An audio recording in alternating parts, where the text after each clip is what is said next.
Hello നമസ്കാരം. I am Kadhalan എന്ന ചിത്രത്തിൻ്റെ OTT സാറ്റലൈറ്റ് അപ്ഡേഷനാണ് ഇന്നൊരു വീഡിയോ ഭാഗത്ത്. വീഡിയോയ്ക്ക് മുൻപ് വീഡിയോ ലൈക്ക് ചെയ്യുക, ചാനൽ സബ്സ്ക്രൈബ് ചെയ്യുക. നവംബർ മാസം ധാരാളം ചിത്രങ്ങൾ OTT റിലീസ് ചെയ്യുന്നുണ്ട്. നമ്മുടെ ഈ ചാനൽ ഭാഗം പരിശോധിച്ചാൽ നിങ്ങൾക്ക് ആ വീഡിയോയൊക്കെ കാണാൻ വേണ്ടി സാധിക്കുന്നതായിരിക്കും. ഗിരീഷ് ഏഴിയുടെ സംവിധാനത്തിൽ നെസ്ലി നായകനെത്തിയ ചിത്രമായിരുന്നു അയാം കാതലൻ. ചിത്രത്തിന് ഒരു ആവറേജ് അഭിപ്രായം സ്വന്തമാക്കാൻ വേണ്ടി സാധിച്ചിട്ടുണ്ടായിരുന്നു.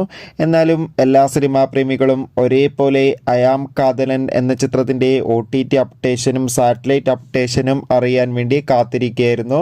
ഫൈനലി ചിത്രത്തിൻ്റെ OTT അവകാശങ്ങൾ ഇപ്പോൾ മനോരമാക്സ് എന്ന OTT പ്ലാറ്റ്ഫോം സ്വന്തമാക്കിയെന്ന് കൺഫേം ആക്കിയിട്ടുണ്ട്. സാറ്റലൈറ്റ് അവകാശങ്ങൾ മഴയിൽ മനോരമ എന്ന ചാനലും ചിത്രം ഇതാ ഡിസംബർ മാസം തന്നെ OTT റിലീസ് ചെയ്യുമെന്ന് കൺഫേം ആക്കിയിട്ടുണ്ട്. എന്തായാലും ചിത്രത്തിൻ്റെ OTT റിലീസ് തീയതി എന്തായാലും മിക്കവാറും ഡിസംബർ ആദ്യവാരം തന്നെ ഉണ്ടാകും. കാത്തിരിക്കാം. കൂടുതൽ അപ്ഡേഷൻ അറിയാൻ വേണ്ടി ചിത്രം കണ്ടവരുടെ അഭിപ്രായം കമൻറ്റ് ചെയ്യൂ.